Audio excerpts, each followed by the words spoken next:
नमस्कार, बहुत बहुत स्वागत है आपका हेलो मनी 9 में। मैं हूं आपके साथ संदीप ग्रोवर और मार्केट्स में आज हम देख रहे हैं कि लाल निशान के साथ कारोबार देखने को मिल रहा है। कल हमने देखा था 400 पॉइंट के आसपास की रेंज में मार्केट में ट्रेड देखने को मिला था। आज वो रेंज छोटी होके 200 पॉइंट तक सीमित रह गई है, लेकिन आज कमजोरी के साथ कारोबार होता हुआ दिख रहा है। हफ्ते का आखिरी कारोबारी दिन है, छोटा हफ्ता है, कल बाजार बंद है और उसके साथ साथ मंथली एक्सपायरी का दिन भी है। तो ये जो दोनों फैक्टर्स हैं वो मिलकर बाजार पे कहीं ना कहीं दबाव बनाने का काम कर रहे हैं। आज मार्केट की जो शुरुआत है वो एकदम फ्लैट देखने को मिली थी। कल हम बंद हुए थे 21,454 के आसपास और आज हम उन्हीं लेवल्स के आसपास खुले और वहां से 5 पॉइंट ऊपर 21,459 के आसपास आज का हाई बन गया और वहां से एकाएक मार्केट में गिरावट देखने को मिली और नीचे लुढ़कते लुढ़कते हम 21,250 के भी नीचे आ गए। यानी कि ऊपर में 21,459, नीचे में 21,247, 200 अंकों के आसपास की ये रेंज है, जिसके बीच में अगर आप देखें अभी फिलहाल कारोबार देखने को मिल रहा है। 186 अंकों की गिरावट आपको अभी भी नजर आएगी 21,275 के आसपास फिलहाल निफ्टी में कारोबार देखने को मिल रहा है। और सेंसेक्स और बैंक निफ्टी की अगर आप बात करेंगे तो दोनों में 600 पॉइंट से ज्यादा की जो बिकवाली है, जो दबाव है, वो फिलहाल देखने को मिल रहा है। ग्लोबल मार्केट से कोई ऐसा खास दबाव वाला या नेगेटिव संकेत नहीं देखने को मिला था, लेकिन हाँ, ट्रंकेटेड वीक है, छोटा हफ्ता है और उसके साथ साथ मंथली एक्सपायरी है, तो जो पोजीशंस रिवर्स हो रही हैं उसका इंपैक्ट जरूर आज मार्केट्स में साफ तौर पे देखने को मिल रहा है। तो आपके मन में भी काफी सारे सवाल होंगे, कई सारे ऐसे आपके स्टॉक्स होंगे जो कि काफी ज्यादा मूव कर रहे होंगे, उसको लेकर आपके मन में दुविधा होगी। कोई सवाल है आपके पास तो जल्दी से हमारे एक नंबर आपके सामने शेयर करते हैं, उसके ऊपर आप चाहें तो हमें कॉल करके भी अपने सवाल पहुंचा सकते हैं, नहीं तो आप चाहें तो हमारा फेसबुक पेज आपके पास है, इंस्टाग्राम का हैंडल आपके पास है, यूट्यूब के जरिए भी आप अपने सवाल हम तक पहुंचा सकते हैं। 9311211874 ये नंबर है हमारा, जिस पर आप हमें कॉल करके अपने सवाल पूछ सकते हैं। आप चाहें तो हमें ईमेल के जरिए भी अपनी सारी दुविधाएं, अपने सवाल पहुंचा सकते हैं। और इन सारे सवालों के जवाब देने के लिए आज हमारे साथ जो एक्सपर्ट जुड़ रहे हैं वो हैं कोलकाता से संतोष कुमार सिंह जी। वो हमारे साथ जुड़ भी चुके हैं, उनसे रूबरू होते हैं। सर, बहुत बहुत स्वागत है आपका। आपको रिपब्लिक डे की पहले तो बहुत बहुत शुभकामनाएं। आप तो झंडा लगा के भी आए हैं, मानना पड़ेगा सर। पहले तो आप कॉम्प्लीमेंट स्वीकार कीजिए, जिस अटायर में आप हैं और झंडा लगा के जैसे आए हैं आप, बहुत ही उम्दा लग रहे हैं sir. Thank you very much. आपको, आपके सभी दर्शकों को, भारतवासी सभी को जो है ये गणतंत्र दिवस की ढेरों शुभकामनाएं। हमारे पूर्वजों ने जो बलिदान दिए हैं उसका फल आज हमको देखने को मिल रहा है हम्म। और इसलिए आप सभी को जो है हृदय से धन्यवाद और सबको बधाई है। चलिए, तो सबको जो पूर्वज है जिन्होंने बलिदान दिए हैं उनको हम भी नमन करते हैं और हमारे सभी दर्शकों को गणतंत्र दिवस की ढेरों शुभकामनाएं। लेकिन मार्केट आज किसी भी तरह से इस गणतंत्र दिवस की जो फेस्टिविटी है उसको एंजॉय करने के मूड में नहीं है। 250 अंकों के आसपास की गिरावट देखने को मिल रही है। सर, ग्लोबल मार्केट्स में कुछ ऐसा नहीं देखने को मिला था कि बाजार में इतनी बड़ी गिरावट हो जाएगी। क्या ये मंथली एक्सपायरी का प्रेशर है या फिर 3 दिन की छुट्टी आ रही है उस वजह से? देखिए, मैं थोड़ा सा ध्यान आपको चार्ट की तरफ ले जाना चाहूँगा, जहाँ पर कि अगर आप निफ्टी के डेली चार्ट को देखें या फिर बैंक निफ्टी के डेली चार्ट को देखेंगे तो वहाँ पर संदीप जी, चूंकि आप चार्ट भी समझते हो, तो वहाँ पर आप देखोगे head and shoulder formation break down already bank Nifty में पहले हुआ और काफ़ी गिर चुका है। पहला जो टारगेट था बैंक निफ्टी का वो भी अचीव हो चुका है। दूसरी तरफ अगर आप निफ्टी के चार्ट को देखेंगे तो वहां पर टिल्टेड जो कहते हैं कि टिल्टेड मतलब tilted towards downward head and shoulder formation हुए हैं। इसका मतलब है कि प्रेशर शायद आने वाले टाइम पे ज्यादा हो सकता है, प्रोपेंसिटी ऑफ द फॉल ज्यादा हो सकती है। इसके क्लियर संकेत मिले हैं, क्योंकि हमने आपने देखा होगा कि अक्टूबर के बाद से जिस तरह से तेजी मार्केट में आई थी, पहली मर्तबा ऐसा दिख रहा है कि कोई बेयरिश फॉर्मेशन बने हैं और उसके बाद मार्केट वहां से थोड़ा कमजोर होता हुआ दिख रहा है। मुझे लगता है कि हो सकता है कि ये कमजोरी और ज्यादा बनी रहे, क्योंकि निफ्टी में अभी भी वो टारगेट अचीव नहीं हुए हैं जो कि बैंक निफ्टी में ऑलरेडी हो चुके हैं। तो मेरे को लगता है कि एटलीस्ट जो है 21,000, सॉरी, हाँ, 21,450 जो है वहां से जो मार्केट गिरेगा और वहां से मुझे लगता है कि एटलीस्ट 700-800 पॉइंट का जो मिनिमम अचीवेबल टारगेट होता है वो होना चाहिए। बेयरिश फॉर्मेशन बने हुए हैं। नतीजों के लिहाज से भी अगर आप देखें तो इस क्वार्टर में जो नतीजे हमें बैंकिंग क्षेत्र से आ रहे हैं, और बैंकिंग क्षेत्र फिनेंशियल्स कह लें कि एक बड़ा लाइन स्पाई रखता है इंडेक्स पर, वहां पर मार्जिन कंप्रेशन देखने को मिली है। आप अगर देखेंगे तो लोन ग्रोथ तो हुई है, लेकिन मार्जिन कंप्रेशन अलोंग जो है सारी बैंकों में, एटलीस्ट प्राइवेट बैंकों में तो देखने को मिल रहा है कि और एचडीएफसी बैंक जिसमें कि हम देखते हैं कि क्रेडिट डिपॉजिट रेशियो मर्जर के बाद वो थोड़ा खराब हुआ है और मार्जिन काफी कम हुए। कासा रेशियो ये अलोंग द बैंकिंग में देखा जा रहा है कि कासा रेशियो में प्रेशर है, जो कि 40 के ऊपर हुआ करते थे, अब नीचे की तरफ देख रहे हैं। ये तमाम चीजें हैं जिसके कारण कि बाजार जो लग रहा है कि थोड़ी सी जो है रफ पिच पे मार्केट है। आप कह रहे हैं कि मार्केट रफ पिच पे है। आपने बैंकों की बात भी करी, इनफैक्ट एचडीएफसी बैंक की आपने चर्चा करी, इसको लेके पहले भी काफ़ी डिटेल में चर्चा हो चुकी है। जिस तरह से इनके निम्स गिरे हैं, इनका जो कासा है उसमें एक ड्रॉप आया, साथ ही साथ इनका जो एलडीआर बढ़ा है, उसका कहीं ना कहीं मार्केट में हम कंसर्न साफ तौर पे देख रहे हैं। ओवरऑल सर, अगर हम बैंकिंग सेक्टर की बात करें तो बैंकिंग एज अ स्पेस में आप पहले तो ये बताइए कि आपको सरकारी बैंक पसंद है या फिर निजी बैंक है, क्योंकि आपने नंबर्स देखे हैं निजी बैंकों के किस तरह के देखने को मिले हैं, और इस पूरे सेक्टर में आपकी टॉपिक्स क्या होंगी? देखिए, मुझे लगता है कि अगर लंबी अवधि का नजरिया है तो मुझे अभी भी बैंकिंग वैल्यूएशंस के लिहाज से बहुत महंगे नहीं लगते हैं। निचले स्तरों पर आपको डेफिनेटली लेना चाहिए, लेकिन चूंकि ये शॉर्ट टर्म हिकअप्स हैं और मार्केट में थोड़ी लिक्विडिटी की जो पोजीशन ऐसा लग रहा है कि थोड़ी कमजोर हुई है, जिसके कारण कि हमें हिट देखने को मिला है। और अगर एक दो क्वार्टर कंटिन्यू रहा तो थोड़ा सा और हिट हो सकते हैं। जहाँ तक पसंद की बात होगी, मुझे लगता है कि टिल्टेड टूवर्ड्स जो है पीएसयू बैंक की तरफ मैं ज़्यादा रहना चाहूँगा। वहाँ पर अभी तक जो नतीजे आए हैं, अगर आप देखें तो बहुत बड़ी बैंकों के अभी तक नतीजे तो नहीं आए हैं। छोटी छोटी बैंकों के डेफिनेटली नतीजे आए हैं, अच्छे नतीजे रहे हैं। छोटी बैंक है एकदम साउथ इंडियन बैंक, कई बार हम आपके चैनल पे भी बात कर चुके हैं, काफ़ी अच्छे नतीजे रहे हैं। यहाँ पर काफ़ी गुंजाइश है मुझे लगता है। दूसरी मुझे जो पीएसयू में पसंद होगी वो बैंक ऑफ बड़ौदा, पीएनबी है, कह लें कैनरा बैंक है, ये तमाम बैंक मुझे अभी भी पसंद है। लेकिन लार्ज बैंकों में अगर हम प्राइवेट बैंकों की बात करें तो मुझे लगता है कि गिरने के बाद अगर मैं जिसे देखना चाहूँगा वो आईसीआईसीआई बैंक होगा, कि अगर इसमें अगर कहीं भी बड़ी गिरावट होती है तब मैं उसको देखना चाहूँगा। और एचडीएफसी बैंक यहाँ से भी तकरीबन 100-150 रुपया और अगर करेक्ट होता है then I will think to add into my portfolio. चलिए ठीक है, तो ये तो बात हुई जहाँ तक बैंकिंग स्पेस की है। पीएसयू बैंक्स आपको ज़्यादा पसंद है वीज़ा वी जो निजी बैंक हैं, क्योंकि HDFC bank, ICICI bank, Axis bank, इन सब के निम्स में हमने यानी कि नेट इंटरेस्ट मार्जिन में कॉन्ट्रैक्शन देखा है, तो उसका इम्पैक्ट ज़रूर मार्केट्स में देखने को मिला है। चलिए, बहुत सारे दर्शक हैं जो कि अपने सवाल हमारे पास भेज चुके हैं हमारे यूट्यूब चैनल के ज़रिए, हम यूट्यूब पेज के ज़रिए। सबसे पहले तो हमारे एक दर्शक हैं न्यू इरा के नाम से, उन्होंने अपना नाम नहीं बताया है, लेकिन वो जानना चाहते हैं कि हाल फिलहाल जो स्टॉक्स अपर सर्किट लगे हैं जिनमें पिछले कुछ दिनों में, क्या उनमें इंट्राडे ट्रेडिंग करना सही होगा? जैसे कि इरिडा का नाम उन्होंने लिया है, एक और स्टॉक है और चेस्प लिमिटेड। मैं समझ नहीं पा रहा हूँ कि कौन सा शेयर है, लेकिन हाँ, इरिडा के बारे में ज़रूर उन्होंने पूछा है कि जहाँ पे अगर सर्किट लगे तो वहाँ पे इंट्राडे ट्रेडिंग कर सकते हैं। तो इरिडा पे अपनी राय दे दीजिए सर एक बार। देखिए, चूंकि उनका सवाल मोमेंटम को लेकर है, मुझे लगता है कि और मोमेंटम में अगर आप किसी भी सर्किट वाले में करते हैं तो आपको ये ध्यान रखना चाहिए कि नेक्स्ट डे मार्केट किस तरह से बिहेव करेगा। मार्केट अगर नीचे की तरफ खुलता है तो हो सकता है सेलिंग सर्किट भी लगे। जहाँ तक एरिडा की बात है तो मुझे लगता है कि वैल्यूएशन चूंकि एक जो है मार्केट में एक गंगो है पीएसयू को लेकर, स्पेशली रेलवे स्टॉक्स को लेकर। और पीएसयू रेलवे स्टॉक्स में काफ़ी हमने तेजी देखी है और वैल्यूएशन मुझे कहीं भी सपोर्टिव नहीं लगते हैं। तो उस लिहाज से आप अगर ट्रेडिंग कर रहे हैं तो आप एक स्टॉप लॉस जरूर अपना पोर्टफोलियो में डिफाइन कर लिए, 3 to 5% का एक स्टॉप लॉस जरूर रखें, उसके बाद ही ट्रेड करें। क्योंकि वैल्यूएशन अगर सपोर्टिव नहीं है तो आपको कोई ना कोई स्ट्रैटेजी लगानी चाहिए जिससे कि आपकी कैपिटल लॉस ज़्यादा ना हो। ठीक है, तो ये राय है फिलहाल इरिडा पे। इस बीच शुभम राय जी हमारे साथ फोन लाइन पे मौजूद हैं। शुभम जी नमस्कार, कहाँ से बोल रहे हैं आप? शुभम जी, आप मुझे सुन पा रहे हैं? चलिए, उनसे संपर्क नहीं हो पा रहा, दोबारा उनसे संपर्क करने की कोशिश करेंगे। इस बीच जावेद अख्तर जी हमारे यूट्यूब पेज पे उन्होंने सवाल शेयर किया है।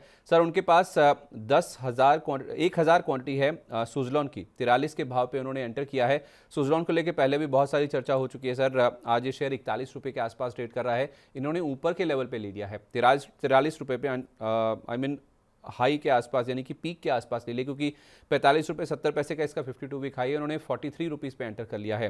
क्या राय होगी? इन्होंने सर टाइम फ्रेम तो नहीं बताया है, इनको क्या राय देंगे आप?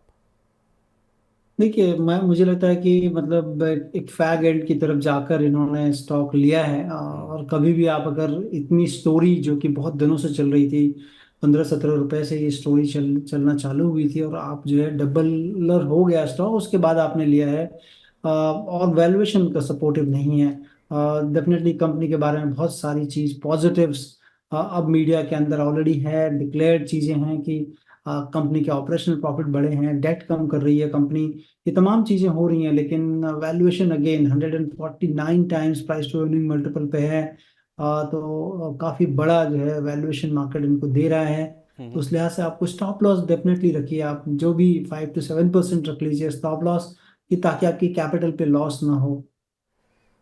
ठीक है, ये राय है फिलहाल। जहाँ तक सुजलॉन की बात है, जहाँ पे आपने पीक पे ले लिया है, तो आपको राय समझ में आ गई होगी। इस बीच शुभम जी हमारे साथ अब फोन लाइन पे मौजूद हैं। शुभम जी नमस्कार, कहाँ से बोल रहे हैं आप?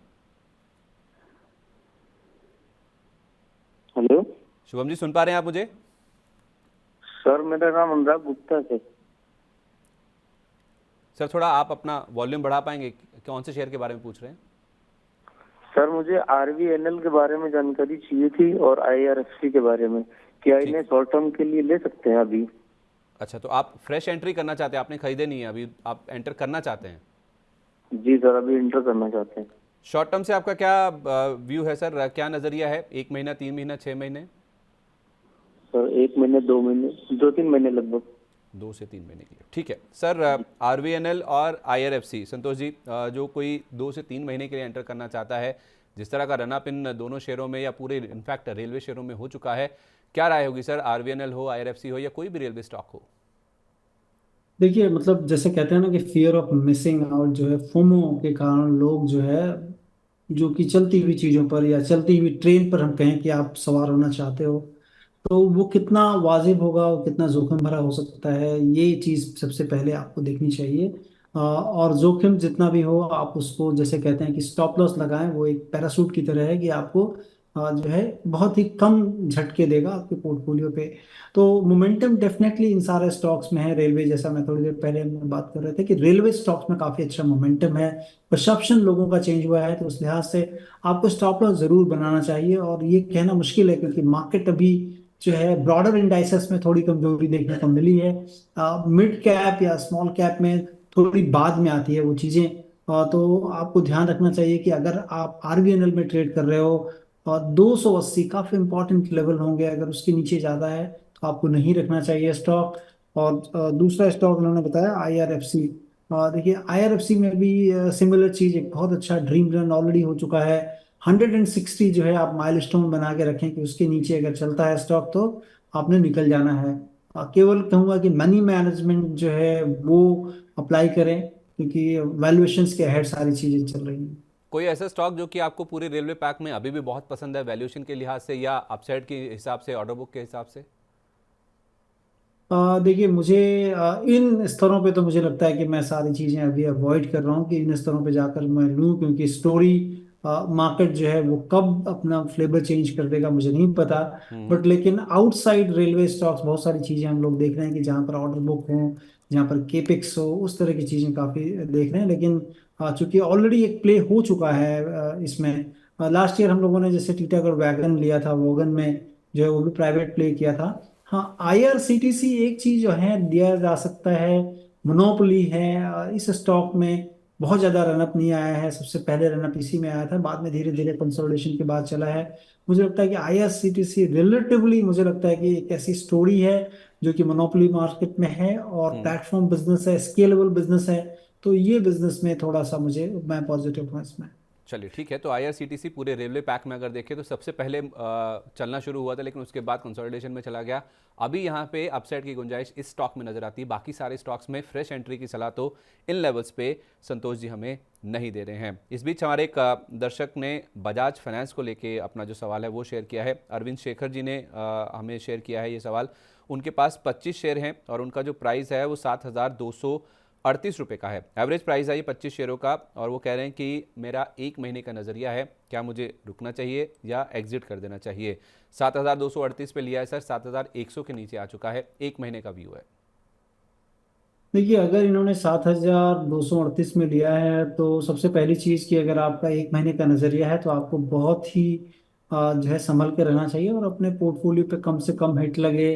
आपको जो है टेक्निकल्स के बारे में थोड़ी जानकारी रखें आप, ताकि कब जो है स्थिति खराब हो सकती है या कब जो है कह लें कि एक्यूमुलेशन लेवल्स को क्रॉस करके नीचे आता है, जहां पर कि सेलिंग आ सकती है। मुझे लगता है कि जब तक अब ये स्टॉक्स 7,170-80 के ऊपर नहीं चलता है, तब तक आपको प्रॉब्लम इशू हो सकता है। उसके नीचे आप अगर रख रहे हैं तो काफी जोखिम उठा रहे हैं, क्योंकि आप देखें कि जितने भी मूविंग एवरेजेस हैं short term to long term, stock अब उसके नीचे जाकर फिसला है, लेकिन बहुत दिनों से कंसोलिडेशन स्टॉक में है। एक बड़ा एक अच्छा स्टॉक है जो कि कंज्यूमर फिनेंस में है। मुझे लगता है कि अगर आप इन्वेस्टमेंट की सोच रहे हैं तब तो अलग चीज़ है, उसमें बाय ऑन डिप्स होगा, लेकिन चूंकि आपका नज़रिया बहुत कम है, मैं कहूंगा कि इस स्तर पर भी काफ़ी जोखिम में नीचे जा सकता है, जैसा कि चार्ट दिख रहे हैं। तो कोई स्टॉप लॉस हो जाना चाहेंगे सर इनको?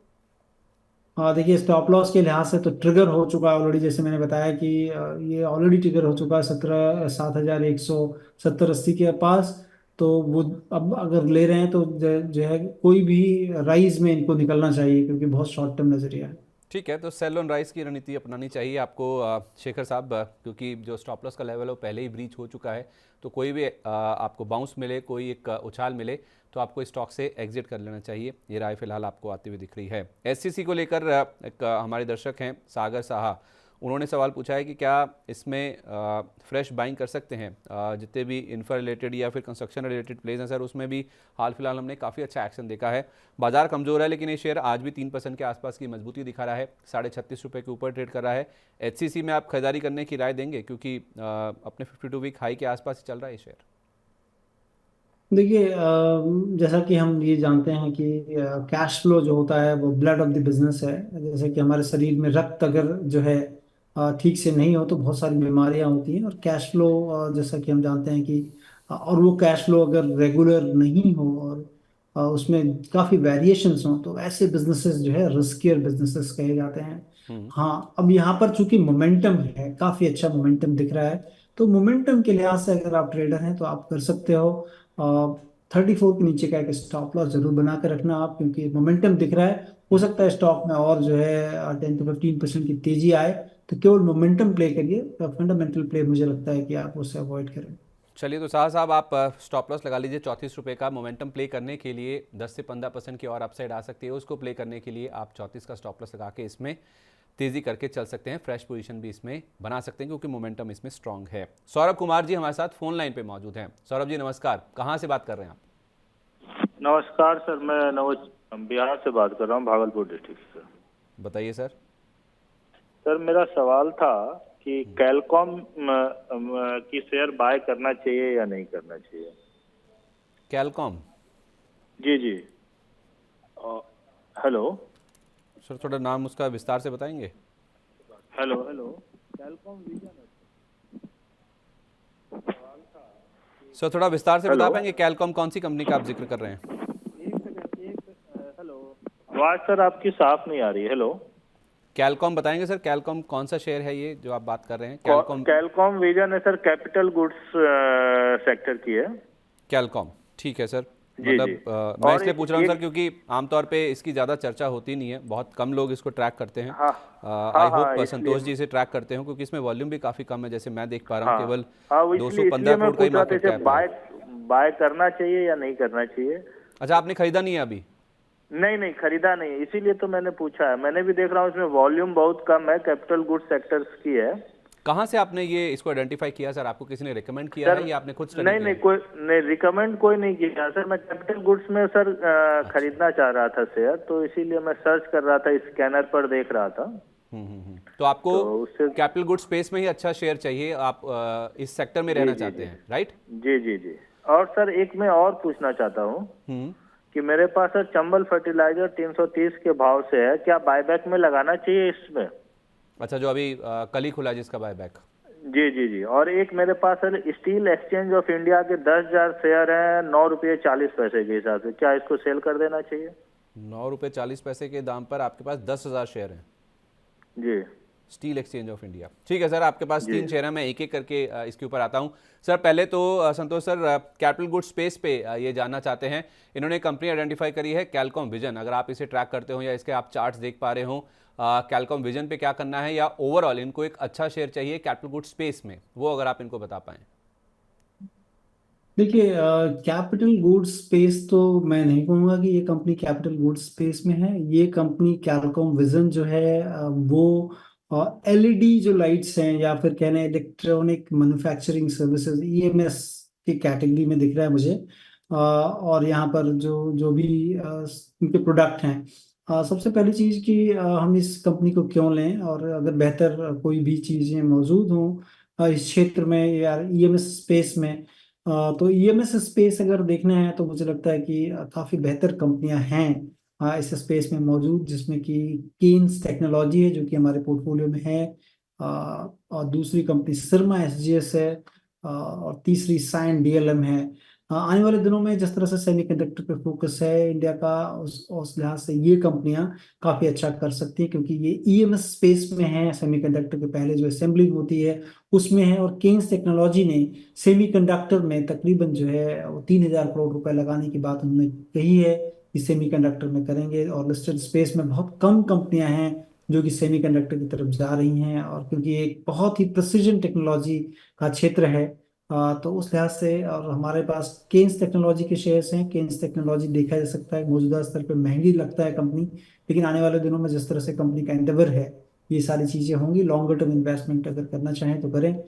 इस कंपनी के कैलकम विजन के बारे में बहुत ज़्यादा तो आइडिया नहीं है मेरे को। 56 times price to earning multiples पे कंपनी ट्रेड हो रही है। और काफ़ी दिनों से अगर आप देखें तो तकरीबन साल भर से पूरा साइडवेज है। और कंपनी के बैलेंस शीट में भी ऐसा सच कुछ नहीं दिख रहा है कि उन्होंने कोई फर्दर केपेक्स किया हो। तो उस लिहाज से मुझे लगता है कि अवॉइड करें, और जिन कंपनियों के बारे में मैंने कहा है गिरते हुए बाजार में, उन कंपनियों में थोड़ा थोड़ा एक्यूमुलेट कर सकते हैं। तो आप कह रहे हैं सर कैपिटल गुड्स की बजाय जो कंपनियां लिस्टेड स्पेस में सेमीकंडक्टर स्पेस की ओर मूव कर रही हैं उनमें आप खरीदारी कीजिए। जैसे आपने बताया कि एक सिरमा है, एक साइन डीएलएम और केन्स टेक्नोलॉजीज, यही 3 नाम बताए ना आपने? जी हाँ। चलिए ठीक है। तो कैपिटल गुड स्पेस की बजाय सौरभ जी आपके लिए राय ये है कि आप सेमीकंडक्टर स्पेस में मूव करें। जो नाम आपको तीनों बताए गए हैं उनको आप नोट कर लीजिए अपनी सुविधा के हिसाब से, स्टॉप लॉस सेट करके इनमें आप चाहें तो लंबी अवधि के लिए निवेश करके चल सकते हैं। दूसरा संदीप सवाल जी, इनका एक था। और कंपनी है जिसमें काफी बड़ा एंडेवर कर रही है कंपनी, वो भी सीजी पावर बोल के, अगर आप देखें कैपिटल गुड स्पेस में है वो सीजी पावर। उसने भी बहुत बड़ा अनाउंसमेंट किया है कि तकरीबन जो है 4,000 करोड़, मुझे ध्यान है कि वो सेमीकंडक्टर में जा रहे हैं। तो ये कंपनी अगर आपको चाहिए तो ये कंपनी भी देखी जा सकती है। ठीक है, तो सीजी पावर एक और नाम है जिसमें आप खरीदारी करके चल सकते हैं। चंबल फर्टिलाइजर, ये सर उनका अगला सवाल है। इसका बायबैक खुला हुआ है, टेंडर रूट के जरिए ये बायबैक चल रहा है। इनके पास 330 रुपये के भाव पर ये शेयर हैं, 368 रुपये के आसपास फिलहाल ये ट्रेड कर रहा है। बायबैक में टेंडर करना चाहिए सर जिसने 330 में लिया है? क्यों नहीं करना चाहिए? जब आपके सामने मतलब बैठे बैठाए अगर पैसे मिल रहे हैं तो आपको करना ही चाहिए।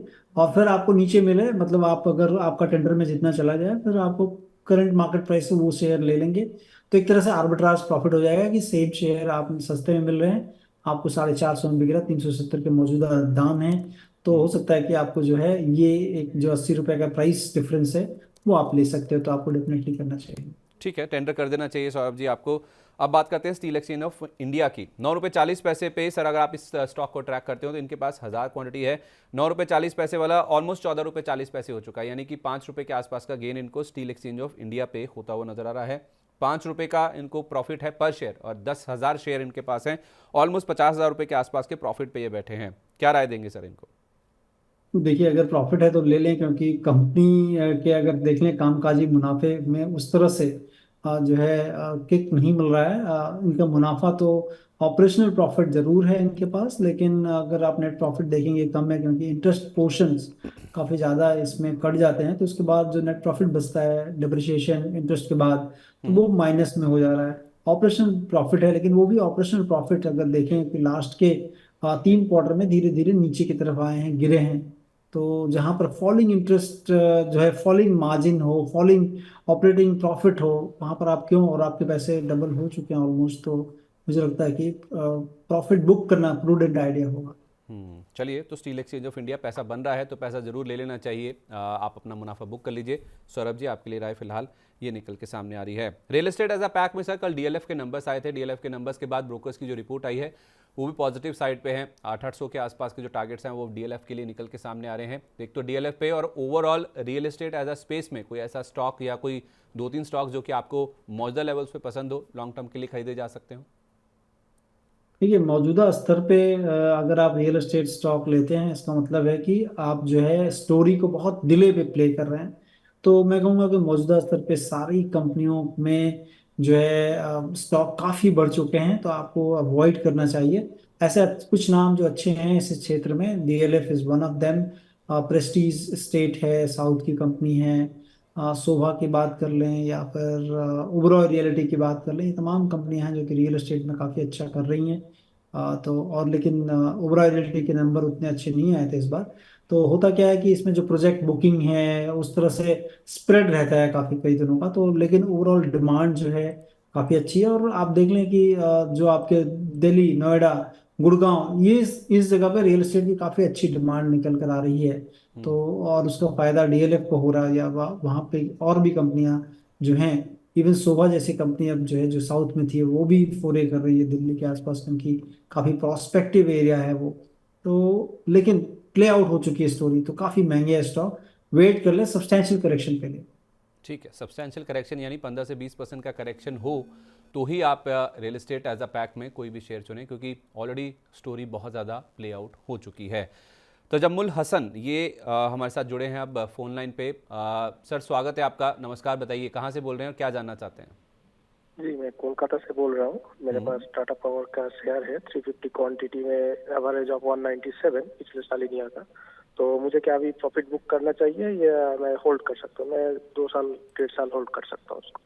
पहले तो सर आप मेरी तरफ से मुबारकबाद हासिल कीजिए, एक्सेप्ट कीजिए, क्योंकि टाटा पावर आपने जिस लेवल पे लिया है, शायद ही कोई ऐसे निवेशक होंगे जो इतना लंबा होल्ड कर रहे हो और 200 रुपये के नीचे होल्ड कर रहे हो। शेयर चल रहा है 365 रुपये के आसपास, इसका 52 वीक हाई हमने देखा था 366 रुपये के आसपास का, उसके आसपास ही ट्रेड कर रहा है और आपके पास 197 रुपये से। कब से होल्ड कर रहे हैं इनफैक्ट आप सर? जी, पिछले साल जो डिप आया था, 18,000 पे मार्केट आया था, तब लिया था उस डिप पे। चलिए सर, कमेंडेबल है, आपकी क्वांटिटी भी अच्छी खासी है। 350 शेयर आपके पास है, 197 रुपये के भाव पे है सर। क्या राय होगी सर, 197 पे जिनके पास हैं वो थोड़ा सा बुक कर लें प्रॉफिट? देखिए मैं कहूँगा कि आपके दर्शक को थोड़ा अपेक्षा कर, थोड़ा सा जो है वेट कर लें, क्योंकि हम लोग चुन चुन के शेयर्स जो हैं उसमें इसी के बारे में बात करने वाले हैं। तो थोड़ा वेट कर लें, इनके जवाब मिल जाएगा इनको। क्योंकि क्या सिर्फ एक इत्तेफाक ही है कि ये शेयर चुन चुन के है, जो कॉलर हैं वो भी कोलकाता से हैं, आप भी कोलकाता से आते हैं, ये ज़्यादा इत्तेफाक नहीं हो रहे हैं? सही बात है, एकदम इत्तेफाक है। चलिए, होता है कभी कभी ऐसी चीजें हो जाती हैं। हाँ ठीक है, आपकी और उनकी सोच मैच करती है। तो चुन चुन के में टाटा पावर पे बात होने वाली है। तो जम्मुल जी, आप थोड़ा सा पेशेंस रखिए, थोड़ा आप हमारे साथ कंटिन्यू कीजिए शो में। जब हम चुन चुन के सेगमेंट में जाएंगे तो आपके सवाल का जवाब आपको संतोष सर कह रहे हैं कि उस सेगमेंट में मिल जाएगा। तो आप थोड़ा सा वेट कर लीजिए, आधे घंटे की और मोहलत दीजिए, आपके सवाल का जवाब आपको मिल जाएगा। इस बीच सर कुछ और सेक्टर्स पे मैं आपसे बात करना चाहता हूँ, क्योंकि आज जो बाजार में गिरावट आ रही है सर, निफ्टी में जो 190 पॉइंट के आसपास का फॉल हम देख रहे हैं, उसमें आईटी का सबसे बड़ा योगदान है। आईटी में अगर आप देखें तो आज निफ्टी आईटी इंडेक्स करीब 0.25% के आसपास की गिरावट दिखा रहा है। टेक महिंद्रा आज का एक्सीडेंट है, जो नंबर्स आए थे उसके बाद 60% मुनाफे में ड्रॉप हमने देखा। लेकिन आईटी एज अ पैक में अगर हम देखें तो जब इन्फोसिस के रिजल्ट्स आए थे या टीसीएस के रिजल्ट्स आए थे, उस समय हमने देखा था कि इस पूरे स्पेस में एक यूफोरिया बनता हुआ दिखा था। इनफैक्ट इन्फोसिस और टीसीएस ने तो कुछ दिन पहले ही अपने जो 52 वीक हाई हैं वो भी टच किए हैं। तो आखिर इस स्पेस को लेके इतनी वॉलेटिलिटी क्यों है सर? कभी ये स्टॉक ऊपर चलने लगते हैं, फिर एकाएक मुनाफा वसूली आने लगती है। इस पूरे स्पेस को लेके आपका व्यू क्या है, और जिसको फ्रेश एंट्री करनी है या जिसके पास है भी, उनके लिए क्या राय होगी? कोई 2-3 स्टॉक्स जो कि आपको इस पूरे स्पेस में पसंद आ रहे हो? ठीक है, सबसे पहली चीज कि ये जो स्पेस है, थोड़ा सा जो है अर्निंग्स ग्रोथ आपको देखेंगे कि या तो मतलब मिनिमल है काफी। अगर हिस्टोरिकली आप देखें तो उसमें थोड़ा मिनिमल हो रखा है, क्योंकि जहाँ से बिजनेसेस हैं इनके, वो सारे देश थोड़ी दिक्कत में हैं, वहाँ पर इकोनॉमिक स्लोडाउन जैसी स्थिति है। तो इसके कारण अगर आप देखें तो इन कंपनियों का भी कामकाज उसी तरह से थोड़ा स्लो डाउन हुआ है।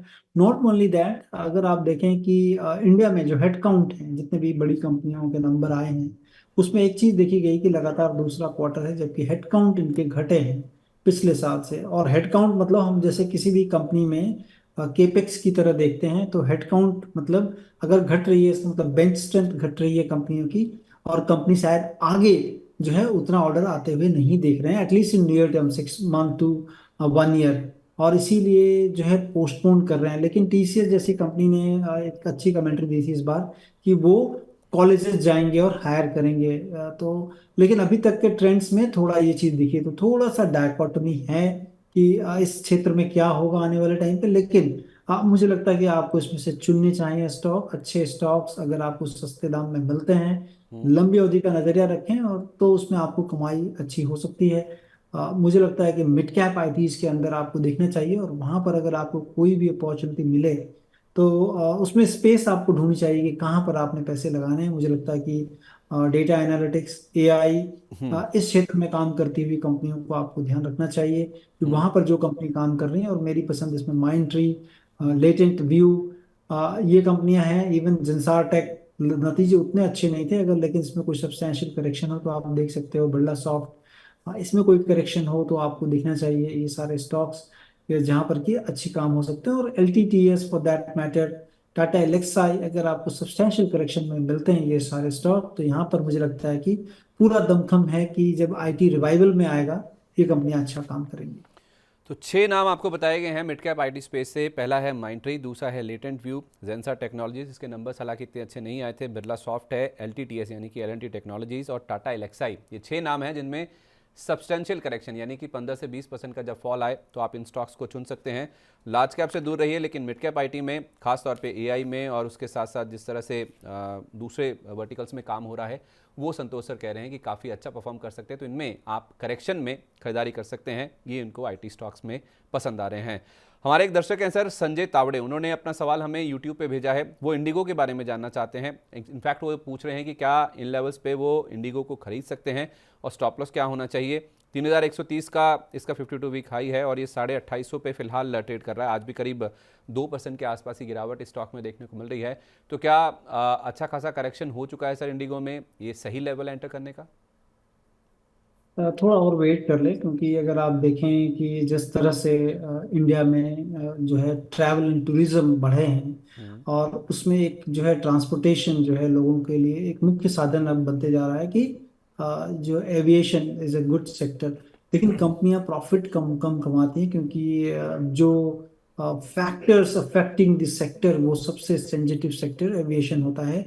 क्योंकि यहाँ पर इसमें जो पैरामीटर्स जो होते हैं वो काफ़ी, जो पैरामीटर हम लोग बोलते हैं वो काफ़ी ज़्यादा इस पे अफेक्ट करते हैं। टेक्नोलॉजी की बात कर लें, पॉलिटिक्स की बात कर लें, इकोनॉमी की बात कर लें, या फिर इनके जो सब्सटैंशियल पोर्शन वो क्रूड ऑयल की बात कर लें।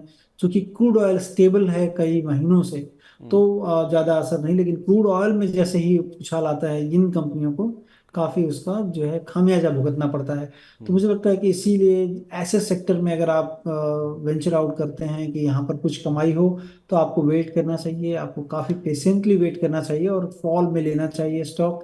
क्योंकि अगर आप देखें, इंडिया से दो कंपनियों जिन्होंने काफी बड़ा ऑर्डर दिया है एयरबस और बोइंग को, उसमें इंडिगो और जो है टाटा की जो एयर इंडिया है उसने दिया है। तो आने वाले दिनों में इसका मतलब है कि सेक्टर जो है काफी बड़ा एक्सपेंशन की तरफ जाएगा। लेकिन आपको क्रूड ऑयल पे एकदम बहुत बारीकी नजर रखनी चाहिए और अपने पोर्टफोलियो का मिनिमम पोर्शन ही एलोकेट करना चाहिए। सर आपने क्रूड ऑयल की बात करी, जब क्रूड ऑयल की बात चली है तो अच्छा मौका है मेरे हिसाब से ऑयल एंड गैस सेक्टर को डिस्कस कर लेना चाहिए। तो क्रूड सर हम देख रहे हैं कि $80 के आसपास ही है। बहुत सारे हमने डिसरप्शन देखे हैं, 2 लड़ाइयाँ चल रही हैं दुनिया में, हम देख रहे हैं रशिया यूक्रेन का वॉर अभी भी जारी है, 2 साल से ज़्यादा, 2 साल पूरे होने वाले हैं उसको, फरवरी में पूरे हो जाएंगे। और इनफैक्ट जो हमास इजराइल के बीच में जंग है वो रेड सी तक फैल गई है, उसमें कई सारे देश अब एक्टिव हो रहे हैं। उसके बावजूद भी $80 के ऊपर निकलने में क्रूड को काफ़ी ज़्यादा दिक्कत का सामना करना पड़ रहा है। तो जो तेल उत्पादक कंपनियां होती हैं, ONGC जैसी, ऑयल इंडिया जैसी, उनके लिए ये दिक्कत की बात है, लेकिन OMCs के लिए काफ़ी अच्छी राहत की बात है। कल शाम को इनफैक्ट IOC के नंबर्स आए थे, 8,000 करोड़ रुपए के ज़्यादा का मुनाफा उन्होंने दर्ज किया है। तो oil and gas as a play में अगर हम देखें तो जिस तरह से क्रूड का प्ले अभी चल रहा है, जो प्राइजेस चल रहे हैं, कोई ऐसे स्टॉक जो आपको अभी पसंद आ रहे हों इन लेवल्स पे? देखिए, मतलब यही है कि इस लेवल पे अगर आप ढूंढेंगे डेफिनेटली वैल्यू दिखता है, क्योंकि ये कंपनियां काफ़ी अच्छा पैसा कमाती हैं। लेकिन अगेन क्रूड ऑयल बढ़ता है तो सबसे बड़ा जो है मार्जिन कंप्रेशन, और सबसे पहला हिट इन्हीं को लेना पड़ता है। तो उस लिहाज से मुझे लगता है कि अगर आप देखें, इस साल BPCL ने काफ़ी अच्छे पैसे कमाए हैं। मुझे लगता है कि काफ़ी डिविडेंड बड़ा पे आउट हो सकता है, क्योंकि गवर्नमेंट हमेशा ध्यान रखती है कि कौन सी कंपनियां ज़्यादा कमा रही हैं और उन कंपनियों से पैसा लिया जाए। तो हो सकता है कि BPCL में, मेरा ध्यान है कि शायद जो है एक अच्छा बड़ा डिविडेंड आए, क्योंकि 27,000 करोड़ के ऊपर की कमाई कंपनी कर चुकी है। 17,000 करोड़ रुपए ऑलरेडी इनकी बैलेंस शीट में पड़े हुए हैं कैश एंड कैश इक्विवेलेंट के रूप में। तो वहां पर एक मुझे लग रहा है या तो बाईबैक होगा या फिर जो है इसमें हो सकता है, तो इस पे नजर रख सकते हैं। इवन आईओसी भी मुझे काफी पसंद है, लेकिन सारे स्टॉक्स काफी बढ़ चुके हैं।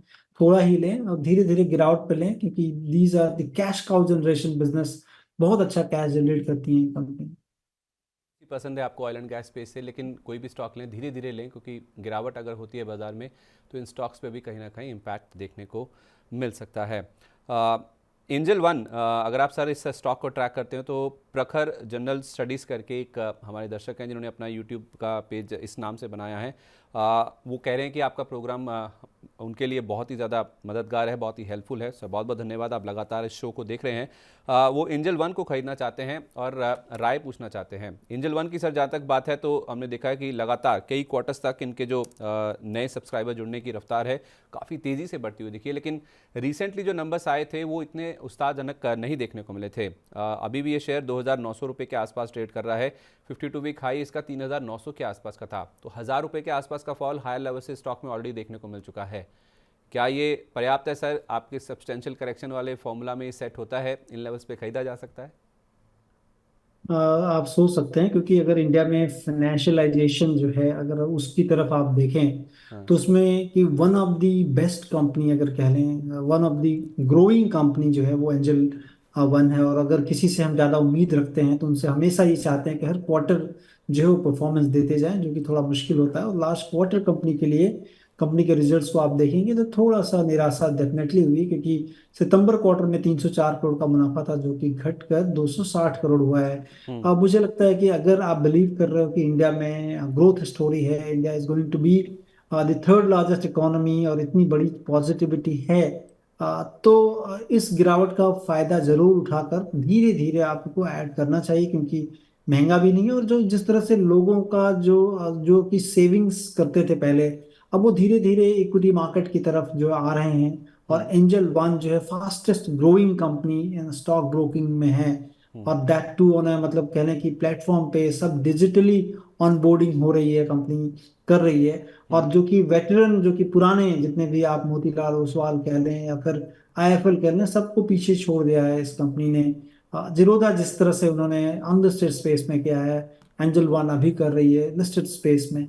मुझे लगता है कि ये कंपनी अच्छी है, और किसी भी और भी सब यहाँ पे लें, थोड़ा घटे तो ध्यान रखें, और लिया जा सकता है। तो एंजल वन को अभी भी खरीदें, और कोई गिरावट होती है, कोई डिप मिलता है, तब भी आप इसमें और भी ज़्यादा क्वांटिटी बाय कर सकते हैं। अच्छी कंपनी है, बढ़िया ग्रोथ दिखा रही है, इसको आप चुन सकते हैं। चलिए अब चलते हैं मुकेश जी के पास, काफ़ी लंबे समय से इंतजार कर रहे हैं हमसे बातचीत करने के लिए। मुकेश जी माफ़ी चाहते हैं, आपको इंतजार करवाया। नमस्कार, कहाँ से बोल रहे हैं आप? नमस्कार सर, कोई बात नहीं। सर मैं तमिलनाडु से हूँ। सर एक सवाल है मेरा, ये अशोक लेलैंड लिया हुआ है 178 पे, 200 क्वांटिटी है मेरे पास, और अभी काफी लॉस में चल रहा है। अच्छा, 178 पे आपने लिया है। मैं कब लिया? वेट कर सकता हूँ। ठीक है, कब लिया था सर आपने ये? कितना टाइम हो गया आपको होल्ड करते हुए? ये एक महीना शायद, 1 महीने 15 दिन के आसपास। 1 महीना हो गया आपको। अभी 169 रुपये के आसपास से चल रहा है। आपने कोई स्टॉप लॉस नहीं लगाया था या किसी के कहने पे लिया था सर आपने ये? मैंने न्यूज में ही देख के लिया था। तो आपने उस समय स्टॉप लॉस नहीं सेट किया इस पे? नहीं सर, ठीक है, मैं सोचा लंबे समय के लिए वेट करूंगा, तो ये जानना चाहता हूँ कि कब तक इसके लिए वेट कर सकता हूँ। चलिए कोई बात नहीं, उस समय नहीं लगाया। इस बार जो संतोष जी आपको स्टॉप लॉस का लेवल बताएंगे उसको स्ट्रिक्टली बहुत ध्यान से फॉलो कीजिए, क्योंकि मार्केट बहुत वॉलेटाइल है सर। कोई भी मूवमेंट मार्केट में आता है तो किसी भी शेयर में 10-15% का जो मूव है वो किसी भी दिन देखने को मिल जाता है। तो उस लिहाज से आपका जो कैपिटल इरोड ना हो जाए, आपके नुकसान ना हो जाए बड़ा, इसके लिए स्टॉप लॉस होता है, तो उसको आप जरूर फॉलो कीजिए। संतोष सर क्या राय होगी 178 रुपये पे 200 क्वांटिटी अशोक लेलैंड की? पहले तो स्टॉप लॉस बताएं और अपना व्यू भी बताएं।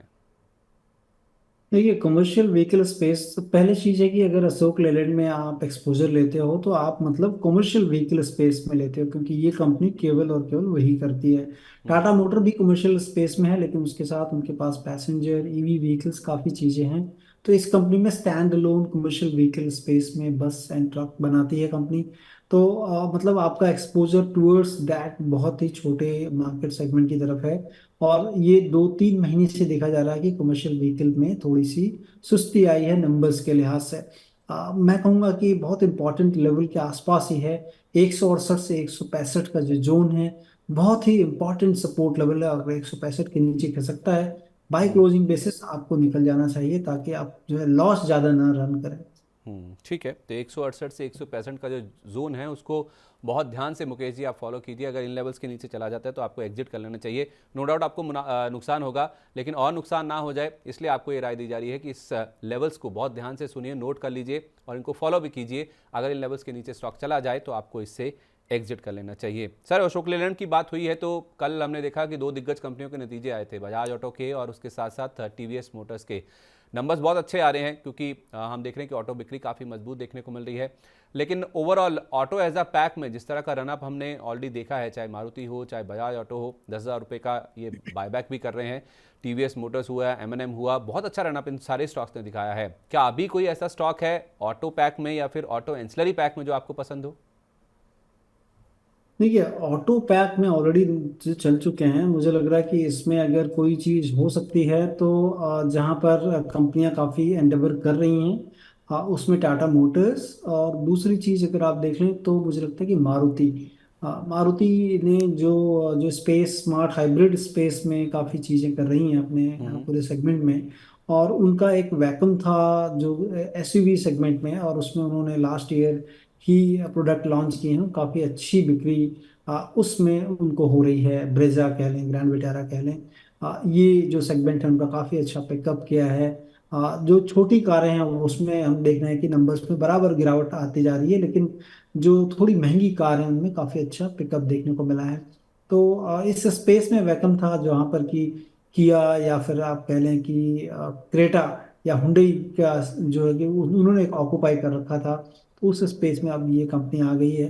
तो निचले स्तरों पर इन दोनों कंपनियों को देखा जा सकता है। जहाँ तक टू व्हीलर्स की बात है, वहां पर अब देखिए धीरे धीरे टू व्हीलर्स बहुत बाद में पिकअप किया, लेकिन सबसे आगे अग्रिम था उसमें टीवीएस मोटर। उसने काफी ज्यादा जो है, उसमें नंबर काफी अच्छे थे, और लगातार जो है वो पेस को बरकरार रख रहे हैं क्वार्टर क्वार्टर बेसिस पे। लेकिन स्टॉक भी उसी तरह से काफी चल चुके हैं, महंगा हो चुका है। तो मैं इन स्तरों पर टू व्हीलर्स में अगर देख रहा हूँ तो अगर आप कह लें कि उसमें आइचर मोटर देखा जा सकता है, क्योंकि आइचर मोटर अगर आप लेते हैं तो आपके पास कमर्शियल व्हीकल सेगमेंट भी आता है, टू व्हीलर सेगमेंट भी आता है, और कमर्शियल व्हीकल में काफ़ी बड़ा एक्सपेंशन की बात कर रही है कंपनी। तो और वहाँ पर हम देख सकते हैं कि कुछ अपमूव आए, और हीरो मोटर भी देखा जा सकता है, क्योंकि जो उनका टाई अप हुआ है एक कंपनी के साथ, उसके कारण जो है इसमें मुझे लगता है कि वहाँ पर कुछ हलचल हो सकती है। कोई ऑटो एंसिलरी पैक से सर?